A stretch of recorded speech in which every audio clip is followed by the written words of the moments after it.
आज Doubtnut app download करें। Doubtnut पर अपने सभी गणित, रसायन विज्ञान, भौतिक विज्ञान और जीव विज्ञान के डाउट्स का करो सफाया। बस प्रश्न की फोटो खींचो, एक ही प्रश्न को क्रॉप करो और तुरंत वीडियो सोल्यूशन पाओ। अभी डाउनलोड करें। क्वेश्चन हमारे पास है कि किसी रेडियोधर्मी पदार्थ की औसत आयु 5 घंटे है, तो 5 घंटे में बोला है कि सक्रिय नाभिकों का आधा क्षय हो जाएगा, दूसरा सक्रिय नाभिकों के आधे से कम क्षय होगा, तीसरा सक्रिय नाभिकों के आधे से अधिक क्षय होगा, या सभी सक्रिय नाभिक क्षय हो जाएंगे। ठीक है, तो कौन सा मान यहाँ पर सही होगा किसी रेडियो एक्टिव पदार्थ के लिए, ये पूछा गया है।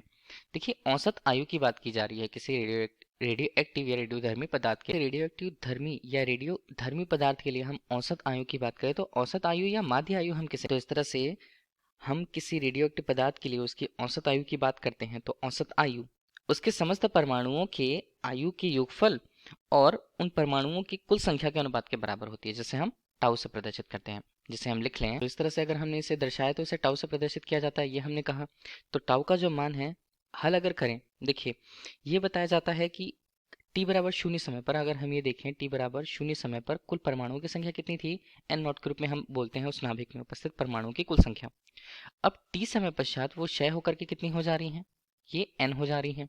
ठीक है, अब जहाँ पर क्षय नियतांक के मान की बात करें तो जो माध्य आयु या औसत आयु होती है वो क्षय नियतांक के व्युत्क्रम के बराबर होती है। ठीक है, तो 1/लैम्डा के रूप में हम उसे प्रस्तुत करते हैं और ये किसी रेडियोधर्मी पदार्थ के लिए उसकी औसत आयु के बराबर है। तो इस तरह से लैम्डा हमें क्या बताता है, लैम्डा, केवल लैम्डा हमें क्षय नियतांक के मान को बताएगा।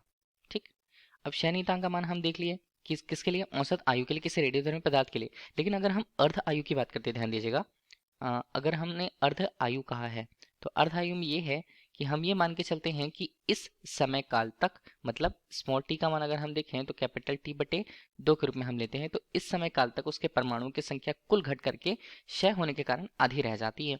तो इस बीच पे अगर हम इस मान को देखें तो इस T/2 का जो मान होता है वो किसके बराबर होता है, ये बराबर होता है 0.6931/लैम्डा के रूप में। ठीक है, तो ये तो अर्धायु काल के मान को बताया।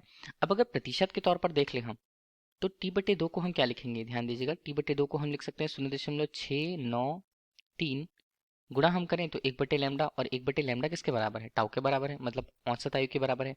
अर्धायु काल, औसत आयु काल में हमें संबंध मिल गया 0.693 और ये हमने कह दिया गुणा टाउ के बराबर है। तो टाउ का गुणा 0.693 अगर है और बटे 1 करके अगर हम उसे 100 से गुणा कर दे तो प्रतिशत के तौर पर हमें मिल जाएगा। प्रतिशत के तौर पर हमें मिलेगा तो क्या समझ में आता है कि हम इस आधार पर बोल सकते हैं, मतलब इस समीकरण के आधार पर बोल सकते हैं कि एक औसत आयु में, एक औसत आयु में किसे हम बोल रहे हैं, टाउ को हम प्रस्तुत कर रहे हैं। एक औसत आयु काल या माध्य आयु में जो रेडियोएक्टिव पदार्थ है, केवल हमने पदार्थ कहा है, ठीक है, अभी पदार्थ की लगभग 63% मात्रा विघटित हो जाती है। ठीक है, ये तो हमें दिख रहा है 63% के रूप में अगर हमने 100 का गुणा किया, अगर हमने बताया 100 का अगर हमने गुणा किया तो प्रतिशत के तौर पर ये कितना बताएगा, हमें बता रहा है कि लगभग 63% मात्रा विघटित हो जाती है। ठीक, इस बीच पे हम देख रहे हैं कि जो पूछा गया क्वेश्चन पे क्या बोला है कि औसत आयु अगर 5 घंटे होती है तो 5 घंटे में हम क्या बोलें, क्या बता सकते हैं कि सक्रिय नाभिकों की संख्या, सक्रिय नाभिकों का आधा क्षय हो जाएगा। क्या आधे से ज्यादा क्षय हो रहा है, 63%, 50% से कहीं ज्यादा है उसके आधे से मान से। तो हम ये देखिए हमें मिलेगा कहाँ, तो ये हमें मिलेगा सक्रिय नाभिकों के आधे से अधिक क्षय होना। ठीक है, तो ये हमें बता रहा है विकल्प सी के रूप में किसी रेडियोधर्मी पदार्थ के लिए उसकी औसत आयु का मान। ठीक है, तो विकल्प सी हमारे क्वेश्चन का सही आंसर है। Thank you.